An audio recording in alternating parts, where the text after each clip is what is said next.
She hasn't answered a single text or call since Monday, I told Mom on Wednesday.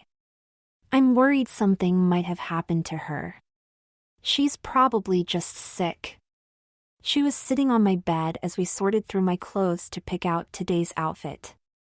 I hadn't had to buy a single thing. The girls had given me boxes of clothes they were getting rid of. It felt creepy pawing through the box that contained panties and bras, so I'd put that in the corner. I'd stick with my own things in the intimates department. I'd bought a 3-pack of cotton briefs to tide me over until the end of the week. She would have to be awful sick to ignore her cell phone. Kids my generation go into cardiac arrest if we aren't staring at a tiny screen. I picked out a cute dress and held it against my body and examined the result in the mirror. This one, I said. Cute. You should iron it before you go to school. She was silent for a moment. This thing with the dresses, it's only for this week, right? Next week we wear our play costumes to school, I said. And that's it? Probably, I said. She gave me a worried look, so I said, sure, that's it.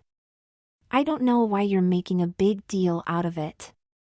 I mean, it was fun to dress like this, but there wasn't anything else to it. She didn't answer my question. Why do you think something happened to Renata? Jennifer said she was going to get her. I think she meant it. That's not something somebody like the police is going to react to. Not until more time has passed. Her father should be the one to have to go to the police. Maybe you could contact him. I rolled my eyes. Mr. Rodriguez would probably shoot me if I showed up uninvited at his door. It might be too late by then, I said. I don't know what to tell you. I'm glad you like her.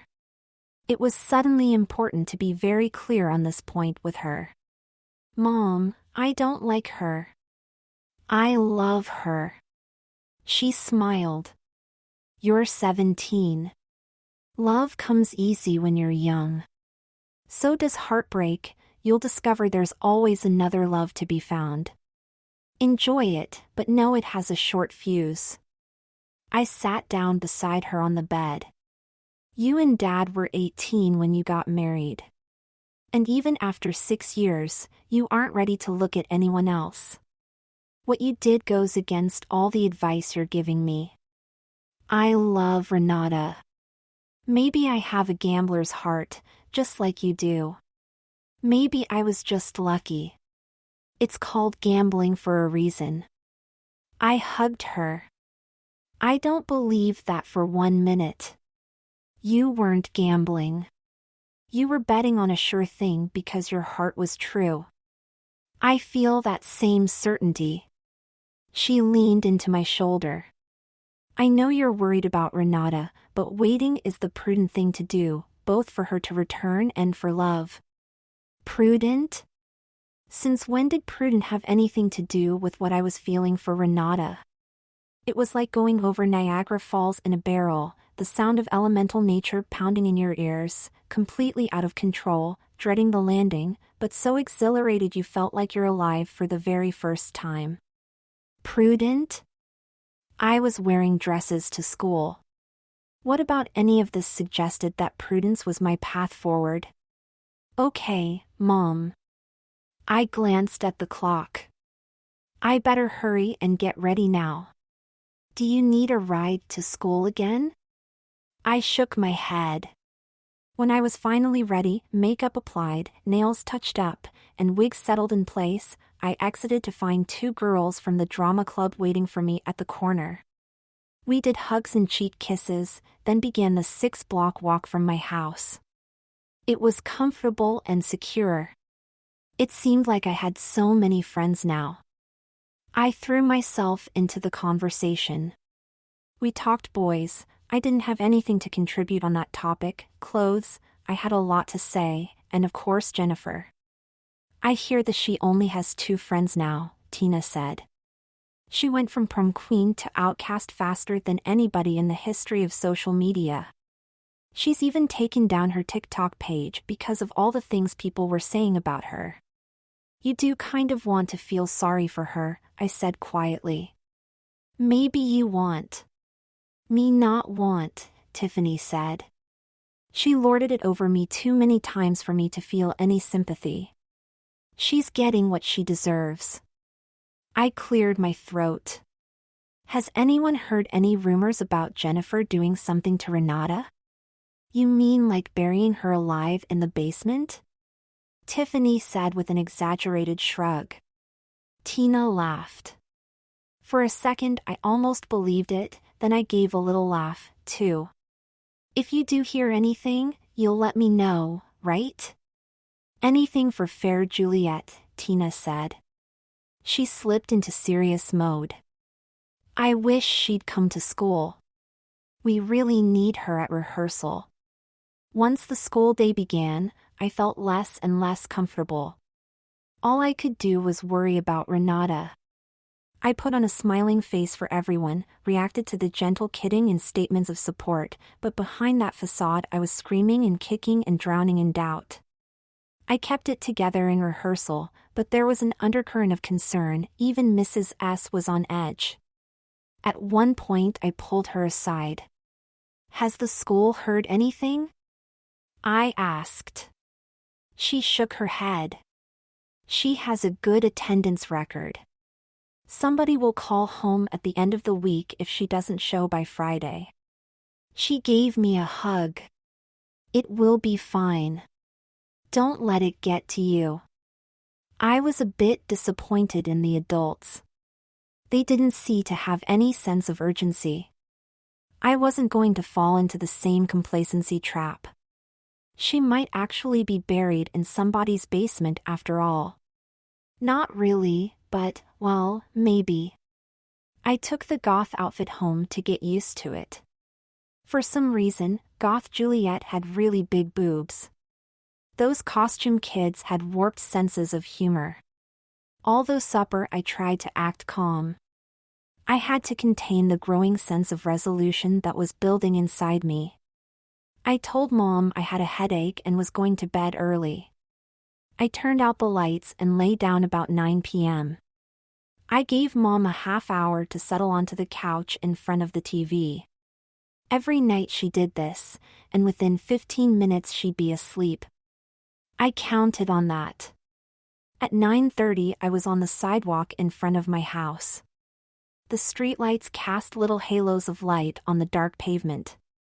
Most houses had several lights on, the noises of neighborhood life leaking out into the warm evening like background music in a tense movie scene. I ran most of the way to Renata's house. By the time I was within a block, I had gone into stealth mode, flitting from shadow to shadow. There was no light on in her room. I crept up to the fence that separated her yard from a neighbor. A dog down the street began to bark. I could see light coming from the basement windows, the narrow, two-pane kind that were standard across most homes in America. I dropped to my knees and crawled to one, peeking around the edge of the cinder block foundation to see inside. There she was, doing something to one of her boxes of merchandise. Why hadn't I thought of that? I could have sent her an order through her website and put a "what's going on" in the order comments block. I rapped lightly on the window. She didn't look up. I heard the scrape of a kitchen chair in the room above my head. I froze. Mr. Rodriguez was home. I'd need to be extra careful. Intruders got shot these days. He might go to jail, but it would be a 50-50 thing at trial. I waited for the noise to settle down inside the Rodriguez home. I heard a TV turn on in another room. I rapped on the window again. I was about to rap a third time when a face appeared at the basement window. I nearly fainted in surprise. Renata reached up and unhooked the window tilt latches and opened the window. "What are you doing here?" she said. Her face didn't betray any emotion. "You're not answering my calls or my texts. What's going on?" "Everybody's worried." She glanced at the ceiling few feet above her head. We can't talk here. Wait for me at the corner. I'll meet you in 10 minutes. I found a shadow to hide in at the corner and waited. She showed up just like she said she would. As soon as she was in reach, I folded her in tight hug. Is everything okay? I've been missing you like crazy. She nodded at the small park across the street and we found a bench to sit on. An evening wind rustled through the trees. Frogs filled the night with their mating calls. My dad took my phone. I hope you didn't say anything stupid in those texts. I was glad it was night and she couldn't see my face turning red. I'd said lots of stupid things. How did you get out of the house? I doubt your dad lets you wander around at night. I pulled a chair over to the window and wormed my way out. That's my way back in, too. We need you at rehearsal, I said. You heard from Mrs. S., right? About the part? She told me on Friday. But she didn't kick Jennifer off. Wow.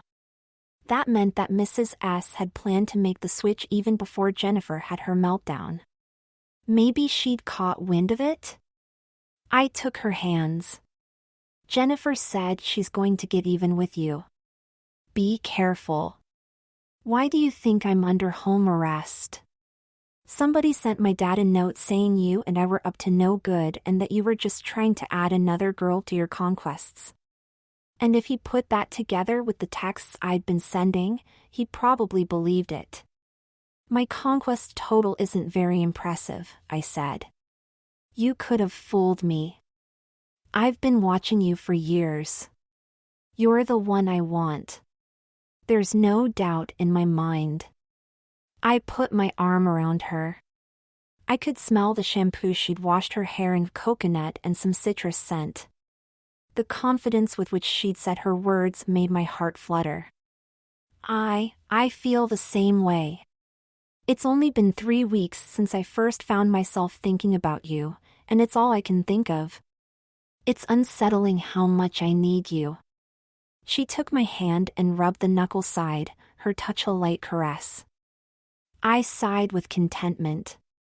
Don't you think it's weird that I'm Juliet and you're Romeo and here we are falling in love with the same impetuous abandon that they did? Impetuous. I like that word. She brought her lips to mine and we kissed. I couldn't find the will to pull back. I let the kiss linger, not wanting it ever to end. Something wild and hungry and frightening poured into me through that gateway. My heart began to pound. When we finally pulled apart, I said, I'd dare anything for you. She smiled. Even my father? He wants me to marry an Hispanic boy. Keep our blood pure. He has no sons, and I'm the key to the future he wants to see happen. He's never going to accept you. What does your mother say? Mom? She's glad I have a girlfriend, but she thinks this is a passing thing, that I should go slow and not be surprised when it burns itself out. She doesn't understand. None of them understand, she said. The wind picked up. In the distance, the sky flashed with lightning. 20 seconds later, thunder rolled across the heavens above us. Maybe you should go home before the rain hits, I said. I think the news said this could be a real washout. Just a little while longer, she said, and kissed me again. The sky smelled of storm. We have to go. The lightning was brighter, the thunder arriving in shorter and shorter intervals. I took her hand and we ran through the swirling wind. The first raindrops began to fall just as we arrived at her house. She went to the basement window she'd climbed out of. Something's wrong, she said. It's closed and locked. I tried to push it open. It was unyielding. My dad must have come downstairs and discovered I was missing. He's locked me out. The only way I can get into the house is through the front door. He'll be waiting for me. The rain was pounding against the house, driven by the gusting wind. We were already soaked. "What'll you do?" I said. Lightning split the sky, immediately followed by a deafening crash. Did she even hear me? She took my hand. "Come on." We ran 2 houses farther down the street. She led me into the backyard. "There's a little playhouse back here. My friend Maria and I played in it when we were girls. She moved away 6 months ago and nobody has bought the home." She had to put her mouth next to my ear for me to understand her words. It began to rain harder. The door to the playhouse was locked, but Renata turned over a rock near the entrance and picked up a small plastic container. With the key that was inside of it, she got the door open and we pushed inside in a rush, shutting the door behind. The next flash of lightning allowed me to make out the interior details. It was tiny, no more than 8 feet by 8 feet. There was a small table and 2 kid-sized chairs, and against one wall a narrow bed with a bare mattress. A small hope chest was at the foot of the bed. We were dripping all over the floor. Outside the storm grew more violent. The trees whipsawed in the wind. "We can wait here until it passes," I said. The next crack of lightning revealed she had her arms wrapped around herself. "I'm freezing," she said. I could feel her shivering when I pulled her close. She felt her way to the chest. "Good." They left the blankets. She handed me one. "Wrap yourself in this." We sat on the edge of the mattress. "Won't your dad be worried?" "And mad." "But I don't care. He should trust me. He knows I'm not going to do anything that would shame him." I pulled my cell phone out and sent a text to my mother. "I'm fine. Sheltering from the storm. Be home when it passes." I walked over to the single window in the playhouse and looked out. The rain was beating on the roof. It looked like Noah's storm out there. "This isn't working," she said after several minutes had passed. "These wet clothes are chilling me to the bone." She took a deep breath. I could hear her mumbling something. "What are you doing?" I said. "Asking the Virgin Mary to forgive me." She began to fumble beneath her blanket. "What for?" I said. "Getting out of these wet things." By the actinic light of the next flash, I could see that she was laying on the bed, covered by her blanket. A pile of clothing was on the floor. "Don't stand there doing nothing. I need the heat from your body," she said. "Until the storm passes." I could feel the blood draining from my face. "You mean take off my clothes?" "Just to your underwear. Hurry." I swallowed hard. This was untrod ground. For us. For me. I took off my sneakers, socks, pants, and shirt and lay down beside her. The bed was narrow, so we could share both blankets. She snuggled closer. "Hold me." I'm still shaking. It was completely natural to fit my arms over her, to lay against the curve of her body, my front to her back. I felt myself starting to stiffen. "We should flip around so you're cuddling me." She giggled. Cuddling. After we had rearranged ourselves, she began to kiss the back of my neck. "Think of the Virgin Mary," I cautioned. "I'll do penance for every kiss. She'll understand." It took every ounce of willpower I could muster to remain there, in that position, while she continued to nuzzle the nape of my neck. "I'm going to say something, and I don't want you to call me stupid," she said. "Even if you think it is." I nodded. She couldn't see that motion in the dark, but she could certainly feel it. Jules Lamont, will you marry me? If I'd suddenly been struck by lightning, I couldn't have been more shocked. I was speechless. I could feel her growing restless as the seconds ticked by. I guess that's a no, she said into the silence. No? How could I say no to everything I wanted in the whole world? I rolled over so that I was facing her. I took her face in my hands. I will be your Juliet, Renata Rodriguez, I said. Yes, 100 times. She reached up and took my left hand. She brought it down to waist level. I was uncertain what she was trying to do, and I started to panic. I felt something being fit to a finger.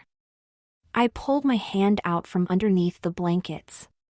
What's this? Your engagement ring, silly. The lightning cooperated, allowing me to see it for myself. It looked like there was a big diamond. You had this with you? A girl has to be prepared. Maybe while she's out, she'll stumble across her heart's desire. She who hesitates is lost. This looks expensive, I said. I couldn't wait to see it in the sunlight. I bet it sparkled with 1,000 captured fires. I found it in a estate sale. I bought it knowing where it was going to end up if God smiled on me. He did. We kissed, a lot, but nothing more, until sometime in the night, while the storm continued unabated, we fell asleep. I won't say we weren't a little worried when we woke up the next morning. The rain had stopped and the ground was practically steaming under the hot sun. I stole a few furtive glances at my ring. I was engaged. In other circumstances I would have impressed even a whirling dervish with my Snoopy dance, but this was a somber moment. Will you be all right? I asked her. Her face was grim, her lips set a tight line. She nodded. And I'm coming to school today. She sounded certain, so I took heart from her confidence. If I don't show up, call the police. My eyes widened. That was the opposite of confident. Maybe you should come to my house. She shook her head. It'll be all right when he calms down. It's when he's angry that he loses control. He probably won't even be home. He leaves for work early. She patted me on the butt. Wear something special today. It's our first day as an official couple and I want to show you off. You're not going to tell everyone, are you?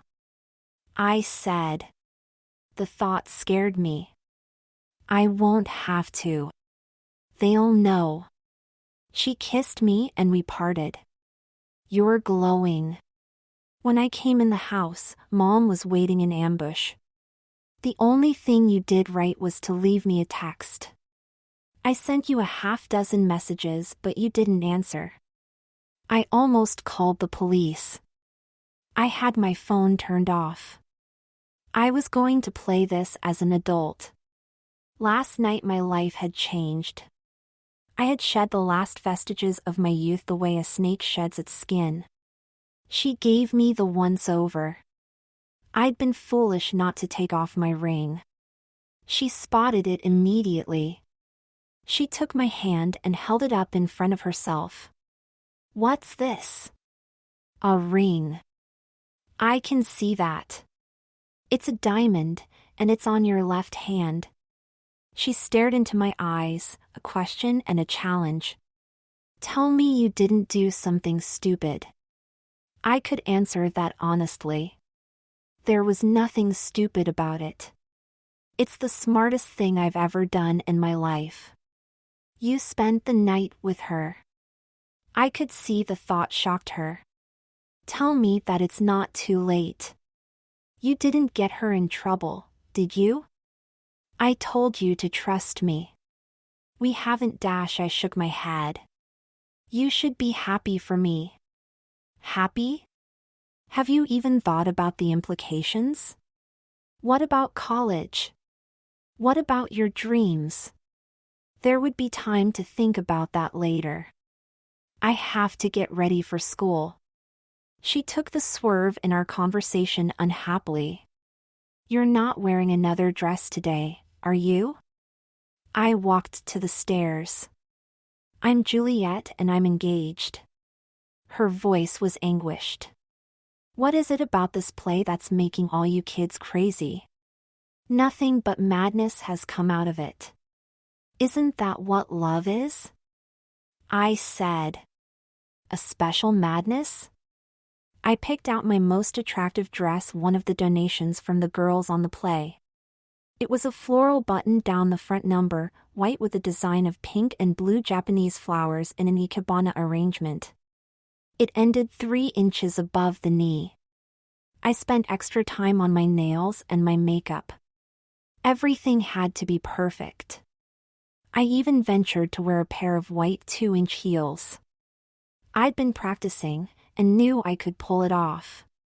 When I came downstairs, Mom shook her head. I wish you didn't look so good in that getup. It would be easier to dissuade you. Thank you for half a compliment, I said. I feel beautiful. In school, I searched everywhere for Renata. Just before the bell for first class rang, I spotted her coming through the front door. She walked slowly, as if in pain. I ran to her and hugged her. What happened? Are you all right? Fine, she said. It was clear she wasn't. She took my hand. You look wonderful. Thank you, I said, blushing. She had a way of making me feel loved. She glanced sideways at me. My dad said he's going to kill you. If ever there were words intended to turn things on their head, these were the ones. I must have turned pale because she hastily added, Don't worry, I won't let him do it. I twirled the ring on my finger nervously. Listen, I get it. Things aren't so rosy at my place either. It's a different kind of resistance, though. There's history, she said, as she limped down the hall. My older sister wasn't born here like I was. She sure got pregnant here, though. My father didn't even know she was seeing anyone. And worse, it wasn't a match he'd approve of. When he found out the details, he shipped her south to Mexico to live with an aunt. She hasn't been back to the States since. He swore that would never happen to me. Now he thinks it's happening all over again. We kissed in the hall, then went to our separate first period classes. At lunchtime I was standing in the cafeteria by the Coke machine with 2 cans in hand waiting for her when Katie Linder and one of her friends bookended me, one on the right and the other on the left. Katie ran her fingers over the fabric of my sleeve. Looking fine in that dress. It was one of my favorites. Her friend laughed. You never looked half as good in it as Juliet does. They were gratified when I mumbled a reply and turned red-faced. I saw Renata come in the cafeteria door, so I excused myself and joined her. She was still uncomfortable and walked with a slight limp.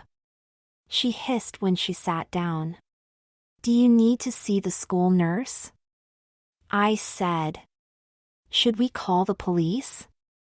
She shook her head and we ate in silence until people started to drift over to our table. We heard what Jennifer did trying to wreck things between you and your father, Renata. We called her on it and she practically sprinted down the hall to avoid us. She is such a bitch. She won't get away with it. You be careful around her. She's unbalanced. Most people, however, came by to look at my ring and wish us congratulations. I stared at Renata, but she shook her head and shrugged. Nothing stayed a secret for long at school, I guess. People take a clue and wrap a story around it. Sometimes the story is completely wrong, but in this case it was right. The diamond ring on my left hand was all that it took to write the story. As lunch rolled to a close, Renata excused herself from the table. Have to hit the ladies' room. I'll see you in lit. I watched her as she painfully left the cafeteria, removing her phone from her purse as she did so. The rehearsal was a celebration of sorts. Everyone was ecstatic to see Renata on stage. She moved hesitantly, but she played Romeo to perfection. Any doubts about the success of the play vanished. Even Mrs. S seemed a little giddy.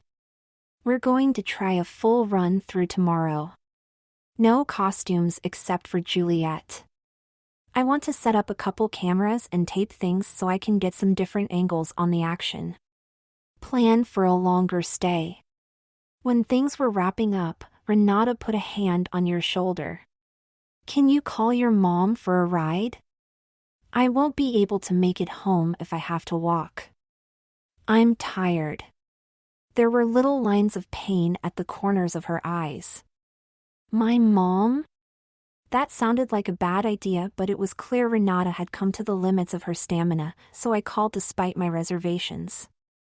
When the car pulled up in front of the school, we piled into the back seat. Instead of pulling away from the parking space, Mom turned to face Renata. I'm going to say what's on my mind. That's the price of this ride.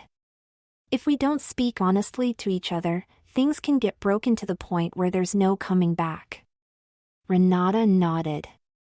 Mom took a deep breath. Okay. I think you kids need to cool it. Young love happens. But you don't have the perspective to understand that things change, that not everything that happens to you is the most important things in your lives. It feels that way, but it's not. You're not ready for marriage, and to talk that way only feeds the fire. You're going to get burned if you don't slow down. Renata looked straight ahead, her eyes fixed on some distant point. I love Jules. And I love Renata, I said. Fine, Mom said. Love each other. But don't turn that into something you'll regret later in life. Can we go now? I said. Renata isn't feeling well. The ride to her house passed in silence. As we pulled onto her street, we were blocked by a policeman and told to turn around. Ahead, several law enforcement vehicles and a car bearing a Border Patrol logo and trademark green stripe were parked in front of Renata's house. Mom drove a half block back the way we'd come, then pulled over to the curb. Renata crouched in the seat and looked back down the street. What's happening? I said. Immigration raid. My father is undocumented. I'm so sorry, Mom said. What will happen to him? Renata rubbed at her eyes. He has a few open warrants for fighting and traffic violations. They'll probably send him back to Mexico. What will happen to you? I said. I was suddenly conscious of the hole she'd leave in my heart if she left. I don't know. I'm an American citizen, but I don't have any relatives here. I'm a minor. It could get messy. Maybe we should get out of here. I opened the car door. I'm going to see what I can find out. The cop at the barricade wasn't very talkative, but I learned that a tip had been called in saying an illegal immigrant was threatening violence, so they decided to act immediately. While I was talking to him, I saw the police bring Mr. Rodriguez out of his home in handcuffs. Another cop came out with a shotgun wrapped in a white towel. When Renata's dad saw me, he tried to charge in my direction, but the police held him back. I returned to the car and explained what I'd learned. I'll call a lawyer in the morning, Renata said. I have some money saved for college that I can use to hire somebody good. I could tell Mom was upset. You can stay with us tonight, she said. For as long as you want. Don't worry about that. Just do what you have to. I hadn't even had to ask for help. Mom had done it voluntarily. At home, we ate takeout food. Renata seemed dazed and tired, so I sat with her on the couch and held her. Mom didn't object. We talked about everything but what had just happened. When it came time for bed, we opened up the folding couch and made a place for Renata to sleep. Sometime during the night, I was awakened by somebody slipping into bed with me. She lay behind me, one arm pulling me tight to her, sobbing. The red digital numbers on the clock face read 1:22. I turned onto my back and let her rest her head on my shoulder. I ran my fingers through her hair. I could feel her tears wetting my t-shirt. We kissed, not out of passion, but for wanting to feel like we weren't alone. It taught me a new lesson about my love for her. There were layers. A kiss wasn't always about passion. It could be about reassurance. As long as we had each other, we'd be okay. We stayed awake a long time in the silence. At 2:10 her body relaxed and her breathing became regular. It was an amazing moment. A miracle, really. For the first time in my life, someone felt safe enough to be in a completely vulnerable state with me, trusting me enough to fall asleep beside me. It was an emotional moment. I teared up a little. Outside, a few passing cars threw light on my bedroom wall as they traveled to who knew where. Maybe we were like those cars, careening through the dark, our destination known only to us and incomprehensible to everyone on the outside. It's now 3 a.m., I whispered a bit later, waking her. It would probably be a good idea for you to go back to the couch. It might make things difficult if my mother catches us in bed together. Someday soon I wouldn't have to say things like that. She nodded and left, silently navigating obstacles unfamiliar to her. Somehow the kids at school had already heard about the raid. Katie showed us a video on her phone. Somebody who had witnessed it had captured it and posted it. "It's Jennifer," she said, as angry as I'd ever seen her. Her first attempt failed and now this. She'll do anything to wreck our play. Similar sentiments buzzed around the hallways like a swarm of bees. The air was charged with tension. You could smell it the way you smell an approaching storm. Somebody had spray-painted "bitch" on Jennifer's locker. She showed up to school at the last minute. Kids followed her, calling her names. She leaned her head against her locker when she saw how it had been defaced. Somebody in the crowd threw a cup of water on her. She looked terrified. "I didn't do it," she screamed. She pushed through the crowd and fled in the direction of the principal's office. Her so-called friends were noticeably absent. "That was brutal," I said to Renata. I half wanted to step in there and tell everyone to back off. "I don't care what she did, that's not right." When Renata didn't reply, I squeezed her hand. "You have reason to feel differently. You were the one that she hurt." Things were on edge. Even the teachers felt it and were controlling their classes in a tight-handed manner. Just before noon we were called to the auditorium for a mandatory assembly. On the stage, the principal, Jennifer's mom, and Jennifer were sitting in 3 chairs. It was the same stage we were going to use for the play, and the balcony scene backdrop occupied the space behind them. In the rear of the auditorium 2 policemen leaned up against the wall, watching everyone. Principal Jordan strode to the podium and adjusted the microphone, rapping it 3 times. "Everyone quiet down," she said. Her posture was combative, and her face was fixed in a frown. "This is a school and not a lynch mob. Today, a number of you crossed the line. As a result, 2 students have been suspended and the investigation continues. More of this behavior will not be tolerated." She stared at us for a good 20 seconds to let the message sink in. Everyone was silent. I was prepared to cancel the play, since that seems to be at the source of all this unwelcome disorder. Jennifer begged me not to do so, and only because of her intervention will it continue. But if there is any repeat of this foolishness, I will shut it down so fast your heads will spin. As necessary, other actions will be taken. You have much more to lose than you can ever hope to gain by this display of bad behavior. That's all. She marched back to her seat and sat down, arms folded across her chest. Jennifer looked uncomfortable and stared at the ground, not looking up at all. Someone shouted, "What about Renata?" Jennifer had Renata's father arrested. Jordan returned to the podium. "Don't think I don't know your voice, April Schmidt. Report to my office after the assembly and we'll talk about suspension. Things that happen outside of school are not the business of this school. I will not allow the unruly passions of the street to divert us from the mission of educating you. You will now all exit the assembly in a quiet and orderly manner and continue the school day." She went back to the chairs and led Jennifer and her mom off through the wings. The mood in the cafeteria was difficult to read.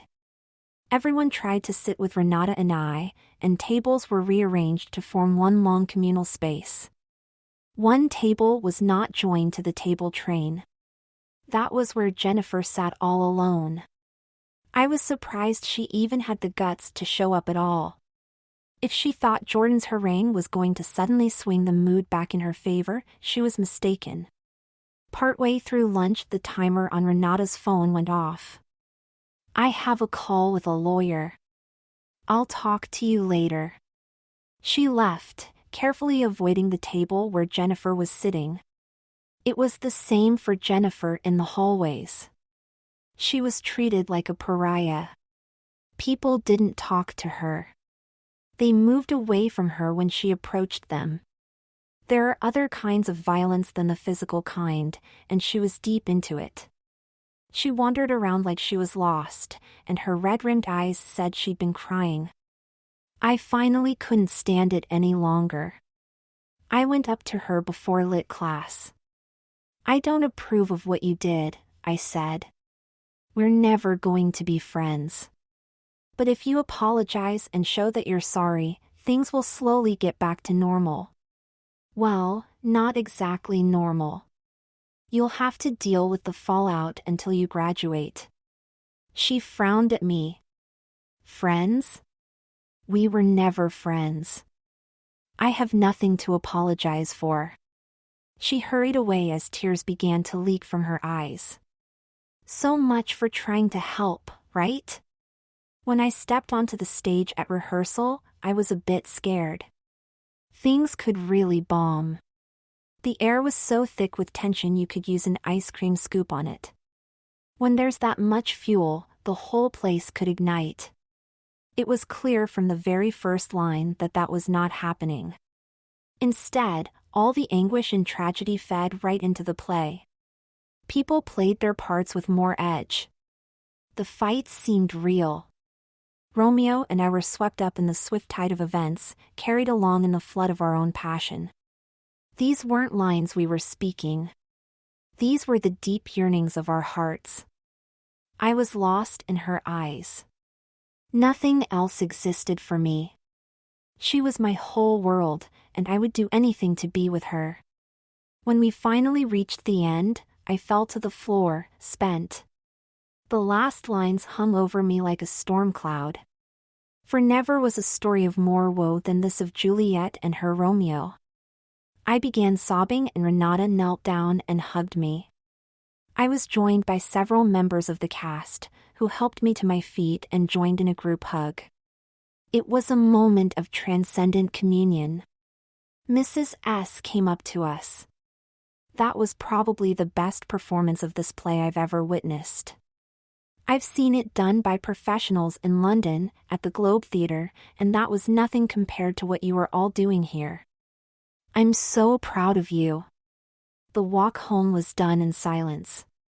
It was right just to be holding her hand, watching the sky turn crimson and an evening breeze helping to dispel the heat of day. At the doorstep, she pulled me to a halt. I have to go to my place later. There are things related to my business that I have to take care of.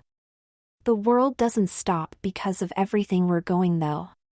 Thank you for today, she said, and kissed me in a way that melted me from my 2-inch heels up.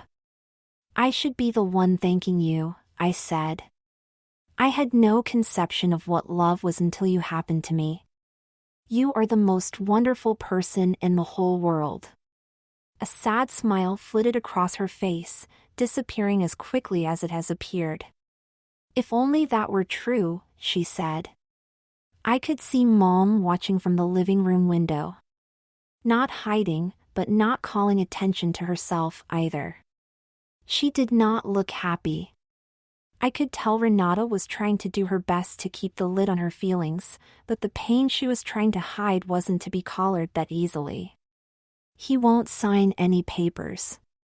He told me to go to Mexico with him. I handed her a Kleenex and she dabbed at her eyes. He's not even going to fight to stay here. He said he was voluntarily returning to his birthplace. He'll be shipped across the border by tomorrow. What happens to you?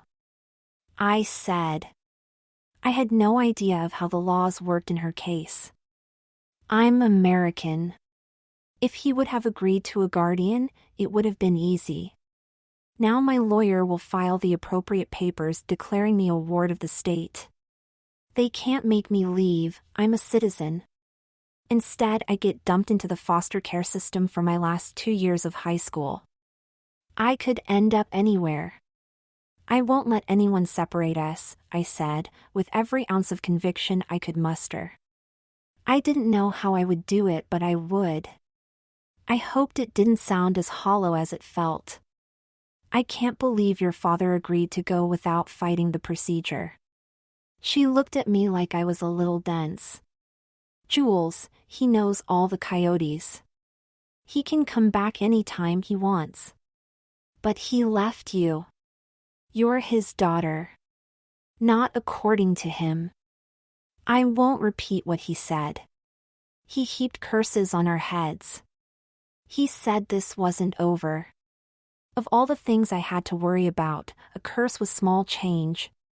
When Mom got home, I met her at the car and started to unload groceries with her. I want you to think about getting into the foster care system. Renata is going to need a family. We'd be perfect. We know her and she knows us. She put down the grocery bags she just lifted. Come sit with me on the hood of the car.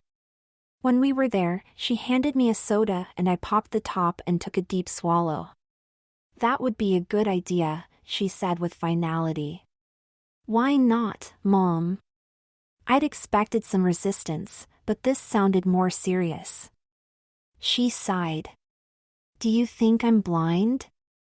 I know that Renata got in bed with you the other night. She took advantage of my willingness to help her. My first responsibility is to you, not her. I wish her well, but that's all I'm willing to do at this point. She'll find someone. She doesn't have to stay here, I replied. She can stay in her house. She makes a lot of money from her business and she can cover the bills. We just provide cover for her. She shook her head. I'm not breaking the laws and gaming the system. It'd only blow up in my face. I don't want to hear about this again. You won't change my mind. It felt like I'd been betrayed. She didn't understand at all. For the first time in my life, I hated her. Later, when I was putting away the canned goods, my phone dinged. It was a text from Mrs. S. to the cast and crew. It didn't say anything, just a hello, but it came with a link. When I selected it, I was shown a 60-second clip of us rehearsing the balcony scene the other day. It must have been from the cameras she'd set up. The clip ended with a still of the posters we'd been hanging around school that announced the dates of the play, along with ticket contact information. That ignited a flood of texts between cast members. My phone wouldn't stop binging. They were feeding off the excitement generated by the release of the video. It took off, going viral at an incredible speed. I'm sure Mrs. S hadn't expected this. I was actually relieved to get a real phone call several hours later. Mrs. S was on the other end. Were you excited to see yourselves in video?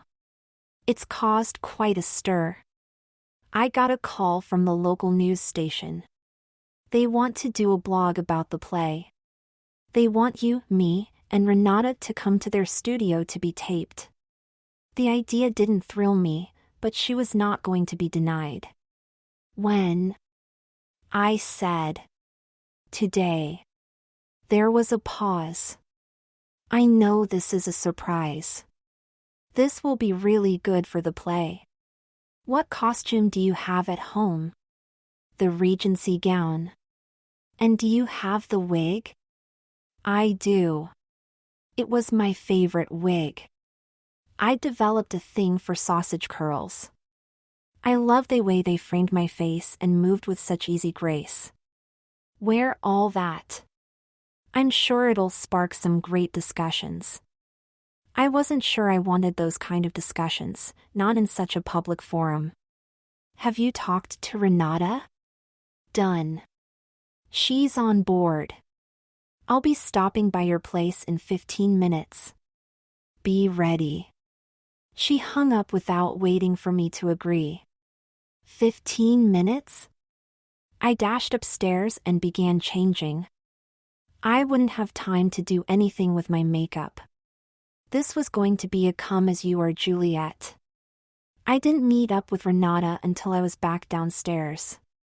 Since she didn't have a costume here at the house, she was dressed in jeans and boots. That's one of my shirts, I said. Girlfriend privileges, she replied. Plus I have to bring a little Romeo vibe, and this was the best I could do. You don't happen to have a sword, do you? Just a lightsaber in the basement. I got it at a garage sale when I was 10. Do you have the box? She said. I shook my head. Too bad. Most of the value of modern collectible toys comes from the box. I suppose her business made her think that way. We waited by the window until Mrs. S pulled up. I hope I don't get nervous and blow this, I said. Renata took my hand. I'll be there, too. Together we got this. At the studio we were led into a room that was set up to record sound. It was a little reassuring to know that there would be no video. As soon as I thought that, a man with a camera came in. We want to take a few shots to put up on our site. He looked at Renata. Don't you have a sword? I couldn't help but laugh. Not a problem, the camera guy said. He spoke into his phone and a few minutes later another person showed up with a fencing foil. He took Renata and I to another part of the studio that had a green screen. We can put in an appropriate background once we have the shots. He looked at me closely for the first time. You're a guy. He sounded surprised. He took maybe a dozen shots, posing us in a variety of positions. When he was done, he flipped through the shots. He held out the camera for us to see his work on the small digital screen that was part of the equipment. This is the money shot, he said. It was one of the romantic poses, with Romeo holding up his sword in a guarding position, the other arm around Juliet protectively. We were hustled back to the recording studio. The person doing the interview was Jane Murdoch, a name and face I recognized. The questions started normally enough about the play, about the rationale for swapping genders, Mrs. S handled that, and about the meteoric popularity of the balcony scene video. But then everything flipped upside down. So tell me, she said, are you two an item? My sources say you are. That's a fine-looking ring you have on your hand, Juliet. Renata and I looked at each other, unsure of how to respond. I guess you'd say we've become close working on the play together, she said. I'll take that as a yes, Jane said, glancing at her notes.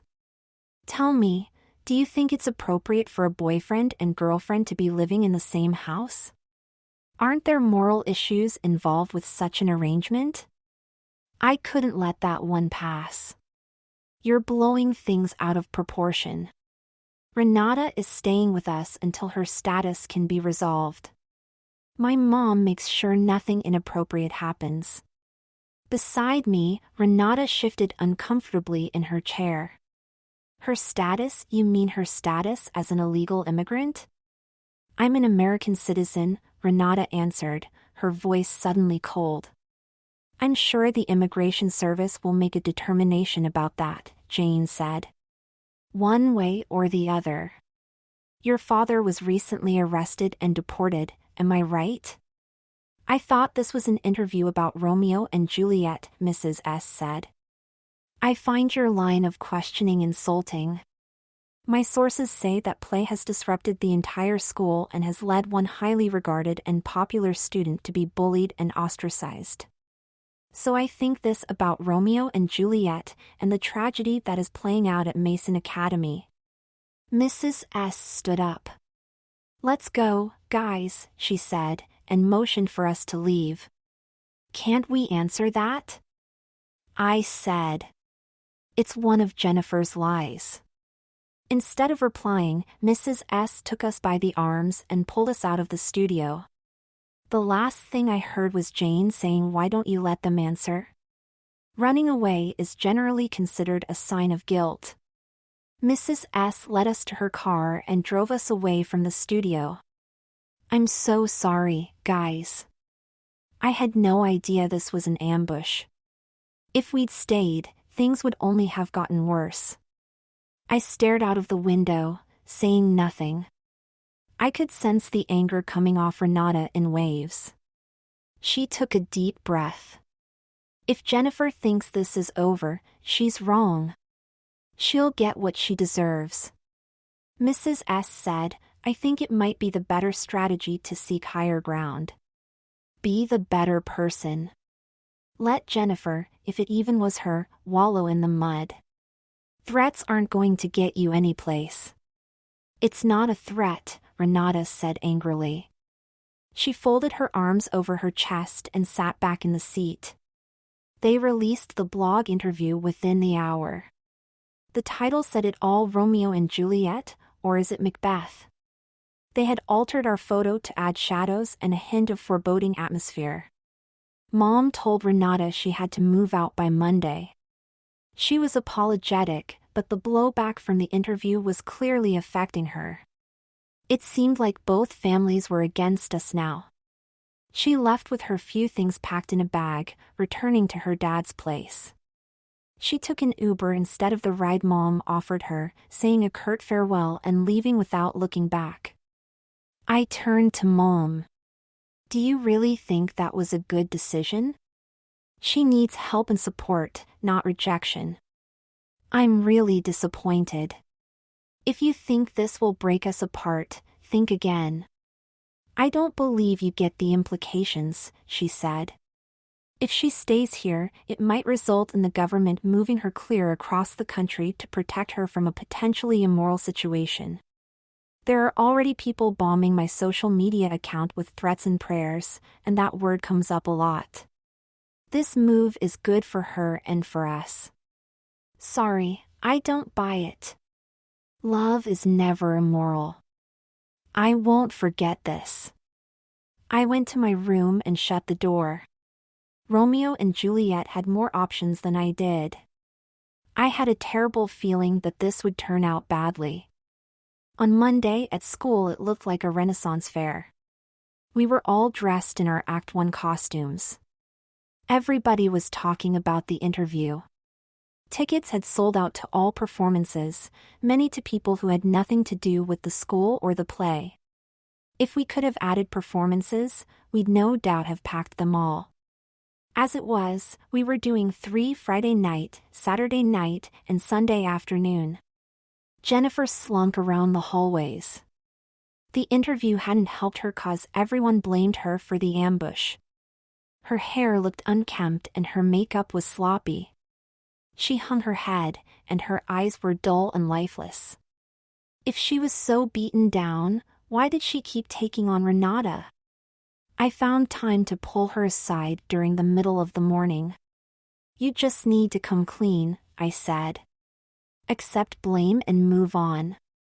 This is eating you alive. Come on, you're stronger than this. She began weeping. I didn't do it, Jules. I didn't do it. You have to believe me. If it wasn't you, who was it? I didn't raise my voice though her lies were painful. I don't know. I'm trying to find out. She began wringing her hands. When I didn't swallow her claims, she buried her face in her hands. Even my own mom doesn't believe me. It's all her fault. She didn't name her, but I knew who she was talking about. She and Renata were talking by each other, unable to communicate on any level. She buried her head against my shoulder. I did tell her dad about you too, I admit it. But that's all. I'd never do anything as terrible as turning him in to the authorities. I held her at arm's length. She'd smeared mascara on my dress. I'd have to do something to get the stain out. Pull yourself together.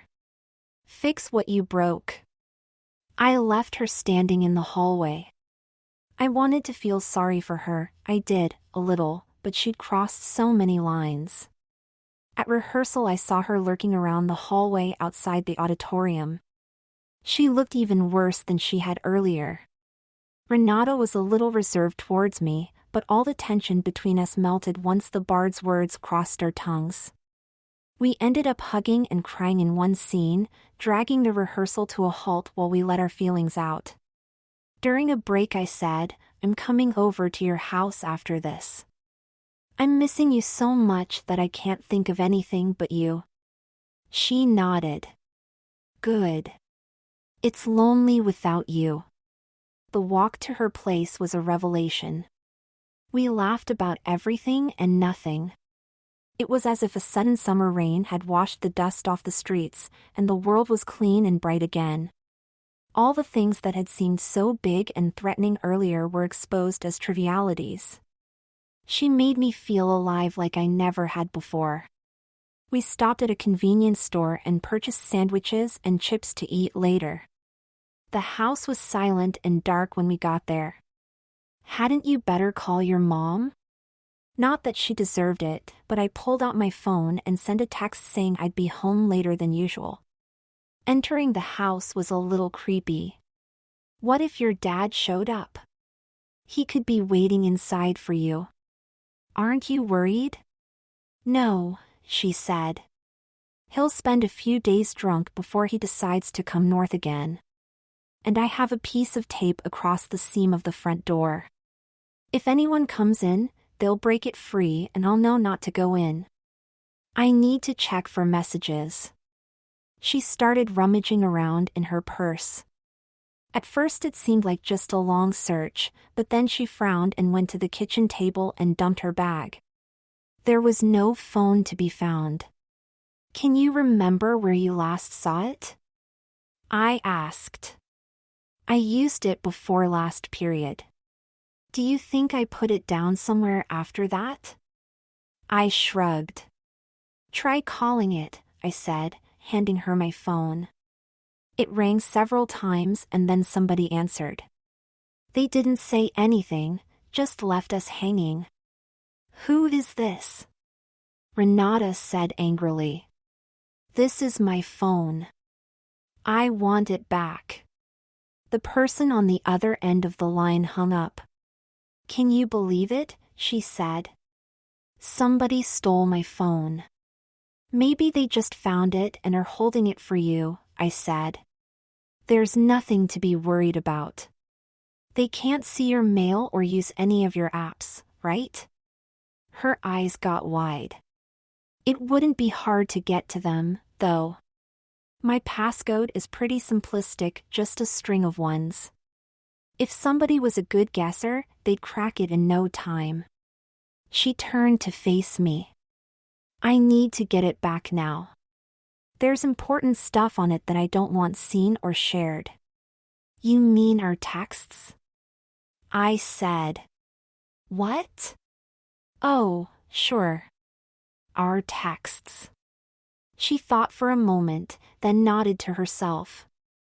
I can locate where it is online.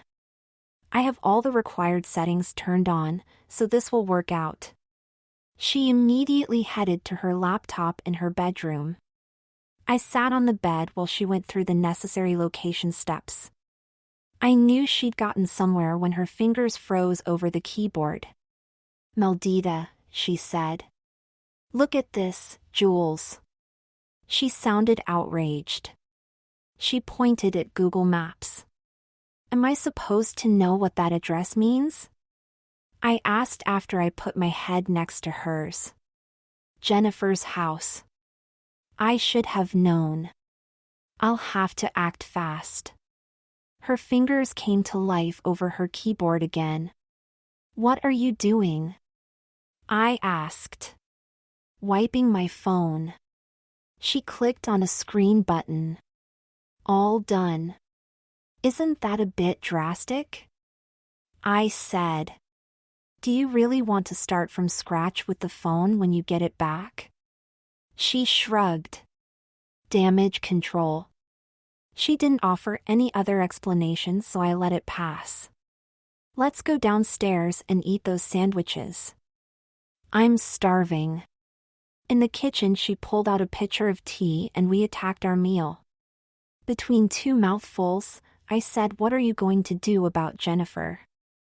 I copied the relevant screenshots. I'm going to post them online at #JenniferSucks. A bunch of us have been trading information about her. I was surprised. I never heard anything about that. She shrugged. She has a lot of people who haven't liked her for a long time. I chewed another bite thoughtfully, then took a sip of the sweet tea. She's pretty fragile right now. Do you really need to do that? You got on top of this pretty quickly, so what's the real harm? She shook her head. It's beyond that. This is a vendetta. It won't end until it ends. I took her hand. Two households, both alike in dignity, in fair Verona, where we lay our scene, from ancient grudge break to new mutiny, where civil blood makes civil hands unclean. From forth the fatal loins of these two foes a pair of star-crossed lovers take their life. She sighed. Not planning to commit suicide. You? I shook my head. Not planning. She pushed her plate away. Her eyes grew soft. She took my hand and led me away from the table into the small family room, a space dominated by a TV, a recliner, and large, well-worn couch. Come, gentle knight, come, loving black-browed knight, give me my Juliet, and when she shall die, take her and cut her out in little stars. I can't explain why this play moved us both so deeply. The words were like an accelerant. Our fires grew more intense. We sat and exchanged lines, gravitating to those tender moments that touched the soul. Nobody in the whole history of the world had achieved the union of heart and spirit that we had found. Romeo and Juliet had been surpassed. Nothing in all of God's green earth was going to break us apart. The devil take anyone who tried. Tuesday was Regency Day. Renata was dressed as a Jane Austen dandy in buff-colored pants and blue waistcoat over a red vest, and I would have fit in with a whole slew of masterpiece theater dramas. There is something charming and attractive about the way a Regency gown falls from below your bust in almost classical lines. It was exciting and sexy to be dressed like this, with my wig of carefully coiffed curls. I earned a lot of stares. I rounded up a bunch of the drama kids. Don't let Renata get within 50 yards of Jennifer. Blood will flow if she does. Megan nodded. I read what she did to Renata's phone. She is such a lowlife. You know about that hashtag? I said. Why am I the only one in the dark? Megan shrugged. After Renata started it, it kind of took off. Renata had started it? She hadn't shared that detail with me last night. At that moment she showed up. "What's going on, guys?" she said. "Play talk," I answered before anyone else could reply. We kissed, a quick mingling of souls. "Was your mom mad because you got home so late last night?" she said. "Yep. We had a little talk. She told me I couldn't see you anymore outside of school, and I told her if that were my two options, I wasn't going to be coming home anymore. We didn't come to any resolution." The loudspeaker crackled to life. "Will Renata Rodriguez please come to the office?" "I'll walk you," I said, and we headed down the hallway. At the office, Renata's phone was sitting on the counter. We found this outside the door with a note saying it had been discovered in the auditorium. "We think it's yours." Renata nodded. "Found in the auditorium?"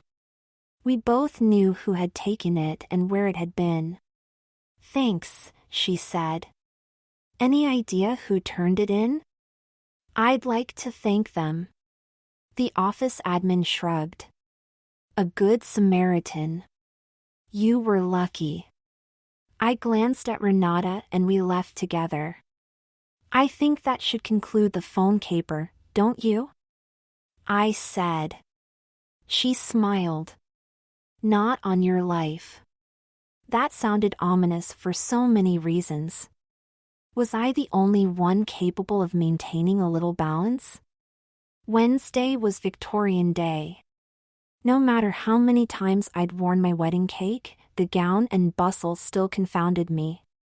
I had to be thinking every moment about where I was and what was around me. The ribbons and bows were to die for, of course, but more than once I found myself envious of the clothes the people playing male parts were wearing. I'd passed Jennifer in the halls once or twice. Her general appearance had not improved. Her entire aura was one of exhaustion and distress. I was at my locker getting books for next period when she came up beside me. She talked so quietly I had to lean close to hear her. "I have something I want you to see," she said. She held out a paper with some notes scribbled on it. It was a list of phone numbers and dates. "What's this supposed to be?" She kept glancing around, unable to meet my eyes. "I got these from Renata's phone." "The phone you stole?" She visibly shrank beneath my words. "Yes."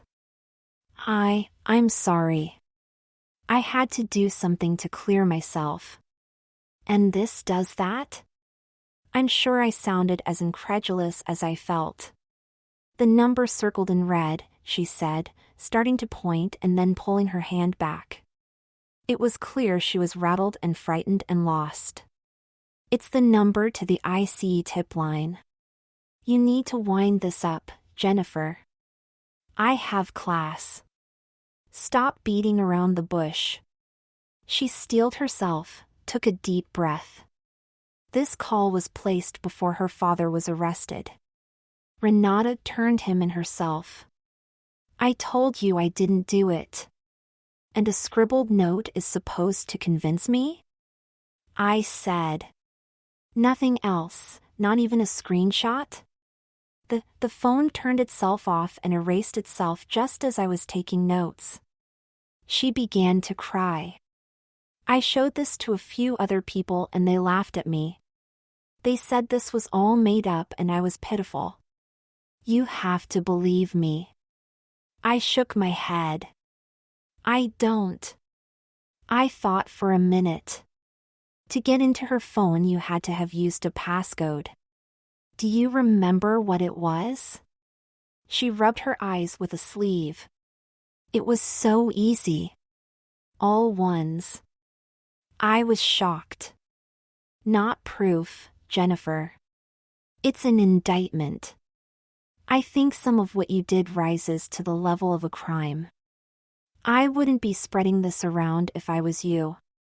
There's not much farther you can drop in the estimation of your classmates. Give up. I took the paper out of her hands and tore it into tiny pieces and threw them on the floor. I shut my locker and walked away from her. 2 days until the play. How much more of this insanity could I stand? In the back of my mind, a small doubt began to grow. Thursday focus was Act 4, and so I dressed in my flapper-inspired costume. I can't say that I'm a fan of cloche hats. The dress sounded like dinner at an Italian restaurant when I described to curious students spaghetti straps and tassels. The tassels were fun. If I swayed my hips, they flowed like running water. The day was otherwise uneventful, no drama from Jennifer since she called in sick. The rehearsal that night consisted of brushing up on minor aspects of the play. A hint of panic and anticipation exuded from every member of the cast. I tried not to think of our upcoming public performance tomorrow evening since it made me want to throw up. As usual, I headed to Renata's after the rehearsal. We cooked ramen noodles and drank Sprite. My mother was still unhappy that I came here after school, but had stood down from her threats of nuclear war. I have something to tell you, Renata said when we had finished washing the dishes. Fire away, I replied, putting a glass in the cabinet with the other glasses. There's a small problem with my petition to become a ward of the state. I need that declaration to stay here. I wiped my hands on a dish towel. But you're American. Why would there be a problem? Yes, American and no American. I motioned her into the living room and we sat on the couch. What do you mean? When I came to America, my mom was 6 months pregnant. My father was sort of on the lam. He'd gotten into a fight shortly after we'd arrived and the other guy come out the worse for it. So when I was born, it was in a trailer and a part era a midwife delivered me. Doesn't matter who did the work, you were born in America. I said. I don't see the problem. She took a deep breath. Nobody filed a birth certificate. What? It felt like my eyes were bugging out of my head. Why not? She shrugged. I suppose my father was afraid he'd get arrested and deported. Or maybe he had too many beers. I don't know. So what do you have to do?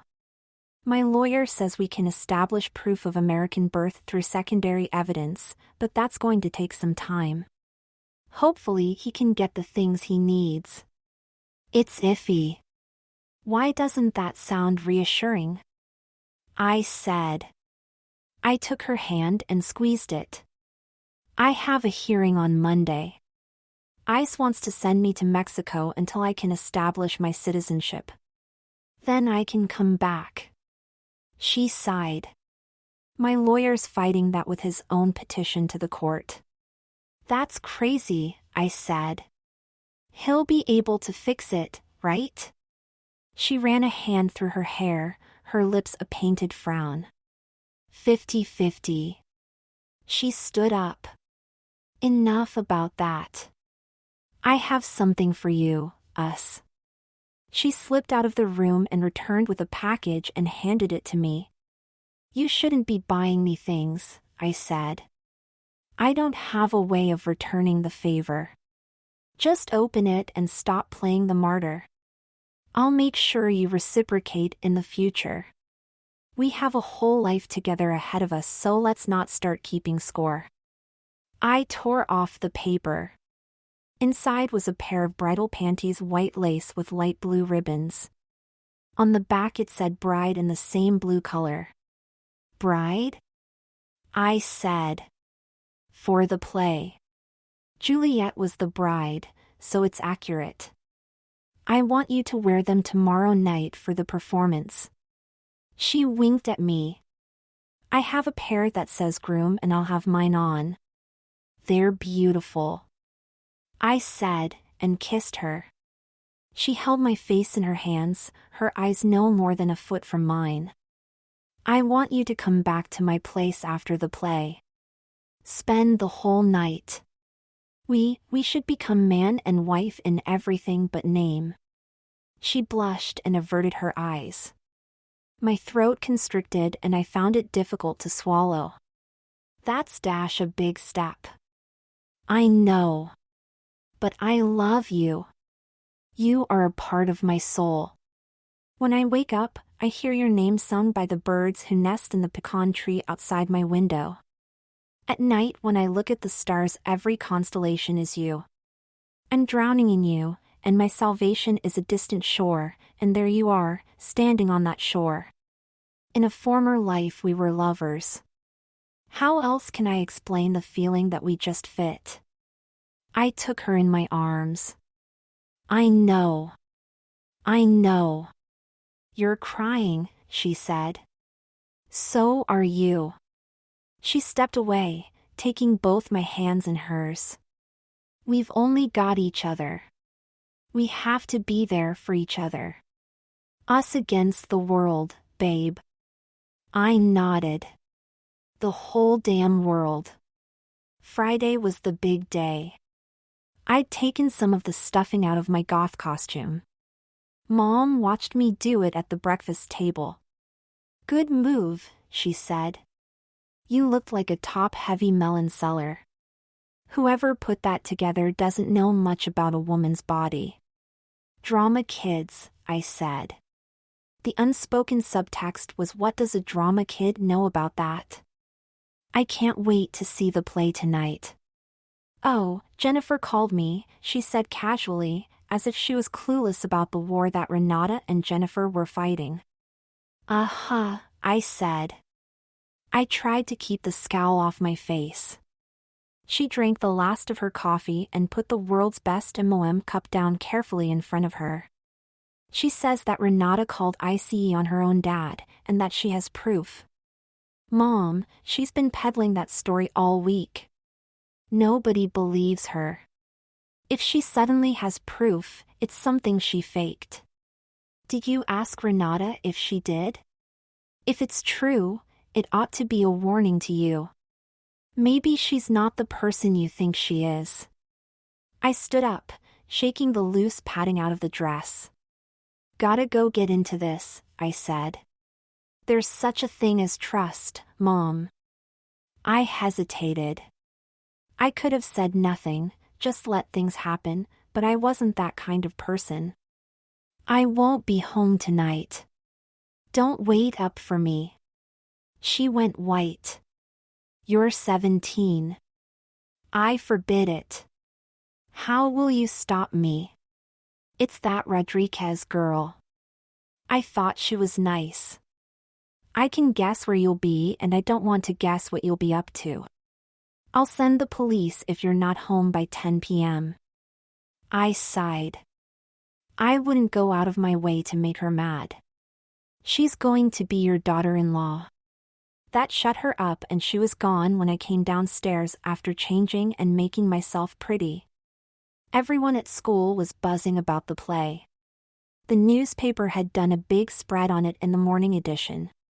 Even Mrs. S. was twitchy. If adrenaline were a drug, a significant portion of the students would have tested positive. I found myself biting one of my nails and had to will myself to stop. It had taken me weeks to grow them to the right length. I saw Jennifer walking in the hall, still surrounded by her cone of shame. For a change, she didn't look distraught. She walked with purpose, an angry frown on her face. I wondered what had changed, but it was a conversation I wasn't going to initiate. By tradition, the cast ate together after school. Nobody went home. We were nervous but determined. Everyone brought something to share.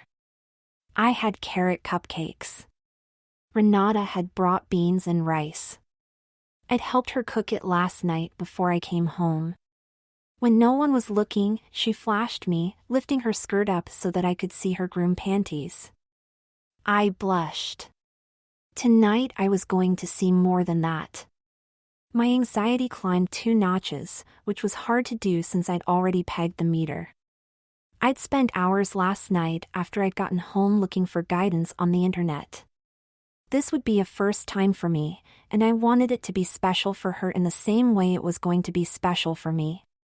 I wanted us to be able to look at each other 10 years from now and break out into giggles thinking about this night. After we'd finished eating, Mrs. S addressed us. I sent in an application to the Broadway High School Drama Festival. It's the most prestigious drama contest in the United States. I used the video from that balcony scene I taped a while ago. They accept 20 plays. Each cast puts on one act. A panel of distinguished directors and Broadway stars are the judges. She let the silence sit for a moment. Megan said, "Don't leave us hanging," and everyone laughed nervously. She smiled like a proud parent. We were accepted. The festival's in a month. We'll have to do a few fundraising things, but Principal Jordan said we could use some of the ticket sales to defray part of the costs. It's a long trip, but I think it'll be worth it. Renata leaned against me and whispered, "Guess that means a month more in dresses for you." Can't say I'm disappointed. I punched her lightly in the arm. Pervert. Then I added, "My mom is going to freak. She's not 100% behind my choice in clothes." Being next to her and touching her, even something as innocent as what had just happened, sent my thoughts reeling. I couldn't help myself. I pulled her to me and kissed her. Mrs. S interrupted what was becoming a long moment of increasing passion. "Hey, Romeo and Juliet, save it for the stage." Everyone started laughing. We broke apart and I waved lamely and bobbed my head. The kiss had taken me somewhere far away from this place and time. I'd completely forgotten where I was.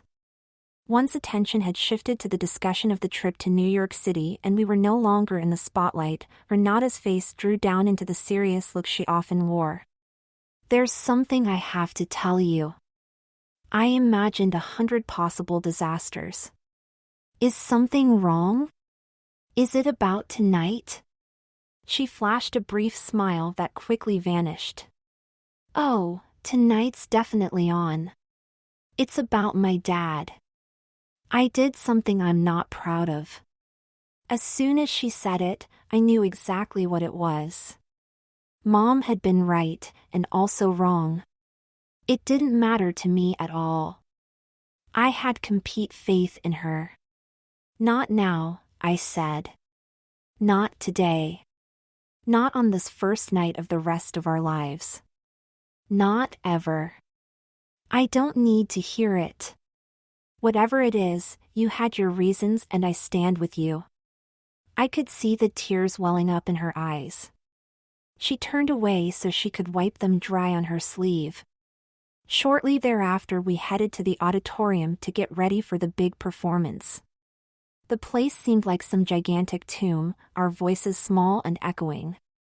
We had an hour to pull things together before people would start filing in. 30 minutes after that the curtain would rise. I sat down in front of one of the mirrors that had been set up for the purpose of doing makeup. I had gotten really good at it. I scrubbed off the goth look I'd worn during the day to match my Act 5 costume and applied the Renaissance look: red lips, light blush, and dark highlights around the eyes. Mrs. S stopped by during one of last-minute scrambles. She gave my makeup a quick check. "Good," she said. "You've really gotten into this part. I've never worked with an actor more willing to go the extra mile. Thank you for making this work." I nodded. "It's been fun in more ways than I ought to admit." She gave me a knowing smile. "Glad to have helped. Break a leg, Juliet." I was ready 20 minutes before it was time to start. That left me too much time to worry. I could hear people moving in the auditorium on the other side of the curtain, greeting friends and taking seats. Renata came and stood by my side. "Do you think it'll be full?" "That would be almost 600 people." I already peaked. I think we'll have a full house. 20 minutes to go and the pace is already crowded. I glanced at my watch, then realized I hadn't taken it off. 18 minutes, I said, as I stripped it from my wrist. What would they have said if Juliet wore a watch? I cleared my throat. That's a lot of people to see me make a fool of myself. I'm used to this, I said, touching my dress. For all of them it'll be a first time. I hope they don't laugh. She smiled. Laugh? You'll probably get offers to go out on a dozen dates. Tell them all no.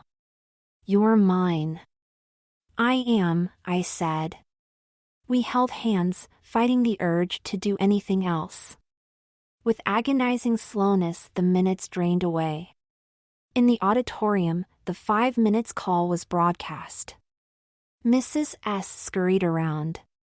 Places, everyone. Last check. I wasn't on until the second scene, so I filed off to the wings. I held my breath. Someone patted me on the back reassuringly. The curtain went up. 2 households, both alike in dignity. When I appeared in scene 2, the audience broke out into applause and I had to wait for it to find bottom before I could say my lines. It imparted a certain thrill to be greeted like that. I glanced quickly into the audience. The lights made it difficult. They were in shadow, a presence sensed but not seen. I was already charged up, nerves stretched like rubber bands waiting to snap. I was experiencing the rush of my first time on stage, compounded by the impending events at Renata's house. It was an out-of-body experience. Like I never had before, I found myself fusing with the character I was playing. For the very first time I was Juliet in body and soul, and I ached for my Romeo. The scene sped by like pages fanned by a strong wind. Before I knew it, Romeo kissed me, and I nearly swooned. We were married, and my joy blazed like the bonfire on homecoming night. Every line we spoke was freighted with a double meaning. My heart was raw and exposed and hopeful, and finally devastated when in Act 5 I awoke in the family tomb to find Romeo beside me. Tears poured down my cheeks. I drowned in a true lover's loss, inconsolable, my only option writ plain on my face and the trajectory of my life. That's when Jennifer walked out onto the stage. I stared at her dumbfounded. She was dressed in a prom gown, her hair and makeup professionally done. In her right hand she carried a pistol. The audience stirred uncomfortable. I heard a few gasps. Jennifer pointed the pistol at Renata. All those movies where the villain goes on and on about his grievances and stupidly reveals his plans so that they can be thwarted later? That's not real life. Jennifer didn't say a word. She clenched her lips into a tight frown, drinking in her determination. She pushed the gun out in front of her, taking aim. The same time that her finger tightened on the trigger, I threw myself in front of Renata. I didn't think. I just did it. There was a loud explosion. A sledgehammer struck me in the chest. I was thrown backwards, staggering. I fell on the bier, which had been my final resting place in the play, my resting place for real now. I tried to get back up, but couldn't. I heard a second explosion, louder than the first. My last thought was of my poor Romeo before I blacked out. I tried to open my eyes. It was hard. It took all my willpower. The lights were bright and uncomfortable. I heard something beeping. "He's awake," Mom said. I tried to turn towards the voice, but it hurt too much. "Lay still, Jules. You've had surgery to repair the damage caused by the bullet and you've been out for days. Thank God it didn't hit anything vital." I tried to speak through cracked lips. My throat was sore and equally parched. "Water," I whispered. She held a cup to my lips and I drank a little. "Renata?" I said, almost choking. The act of speaking seemed to call upon long and used muscles. I closed my eyes. It was too much of a struggle to keep them open. I felt her take my hand. "I'm so sorry." "She's gone." "Dead?" "Then I don't want to live." Every word had to be dragged out of some dark, deep hole, a hole it was pointless to try to escape from now that I'd lost my true love. "No, not dead," she said hastily. "Back in Mexico." ICE had her deported under an emergency court order the next day because of what her father did. Not dead. I felt an overwhelming sense of relief. Jennifer's dead, though. Before she could shoot Renata's dad shot her. Why he brought a pistol to the play I've no idea. I knew who he'd meant the pistol for. In a strange way, unjust the way life tends to be, Jennifer had saved my life. And now she was dead. I felt no hatred towards her. She had been confused and depressed and no one had helped her, not even the people who were supposed to love her. I would not hate the dead. He's in jail. He'll get the death sentence for sure. He's pled not guilty, of course. Can't anyone just admit their guilt anymore? Does Renata? I had to stop. Exhaustion was overpowering me. I sensed a nurse standing at the side of the bed. Mom squeezed my hand. "Renata knows you're alive. She made me promise I'd tell her if you awoke. She calls twice a day. She really does love you." I knew that she loved me. She might be banished now, Romeo without her Juliet, far from fair Verona. But that would change. I'd be 18 in 6 months. Old enough to get married. I'd bring her back one way or another. We'd write a different ending and no one would say of us, for never was a story of more woe than this of Juliet and her Romeo.